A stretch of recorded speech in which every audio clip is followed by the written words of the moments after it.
Baiklah, saya akan membahas mengenai penjelasan bagan dari insulin dan juga glukos transport.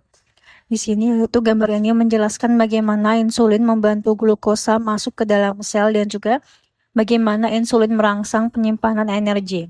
Satu adalah insulin menempel ke reseptor insulin, yaitu insulin adalah hormon yang keluar saat gula darah tinggi, misalkan setelah makan.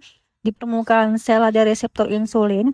Reseptor insulin punya aktivitas yaitu intrinsik tirosin kinase, artinya adalah reseptor insulin bisa menambahkan fosfat ke tirosin pada dirinya sendiri dan juga protein lain. Dua adalah setelah insulin menempel reseptor aktif, begitu insulin menempel yaitu insulin berubah menjadi insulin reseptor aktif, kemudian juga mengalami suatu autophosphorylation. Autophosphorylation artinya reseptor memfosforilasi dirinya sendiri. Bayangkan insulin seperti kunci, reseptor insulin seperti pintu. Saat insulin masuk ke reseptor, pintu sinyal terbuka. Kemudian juga IRS itu ikut difosforilasi. Setelah reseptor aktif, ia akan memfosforilasi. IRS sama dengan insulin reseptor substrat. IRS ini seperti kurir atau saklar utama yang meneruskan sinyal insulin ke dalam sel. 4 yaitu jalur PI3K, yaitu menyebabkan efek metabolik insulin. Salah satu jalur utama adalah IRS berubah mengalami PI3K pathway.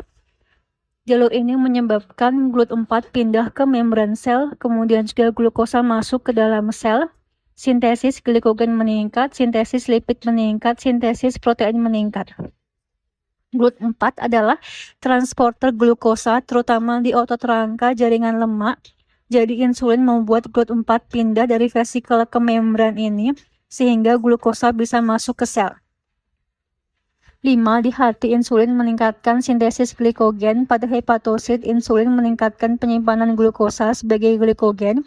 Caranya penting untuk USMLE yaitu insulin mengaktifkan protein fosfatase. Protein fosfatase akan menghilangkan fosfat dari enzim tertentu. Efeknya adalah protein fosfatase aktif yaitu menyebabkan glikogen sintesis aktif sehingga glikogen sintesis meningkat. Jadi untuk soal sebelumnya jawabannya adalah protein fosfatase. 6 yaitu jalur RAS atau MAPK menyebabkan pertumbuhan sel. Selain PI3K, insulin juga mengaktifkan RAS atau MAPK pathway yaitu efeknya lebih ke pertumbuhan sel sintesis DNA.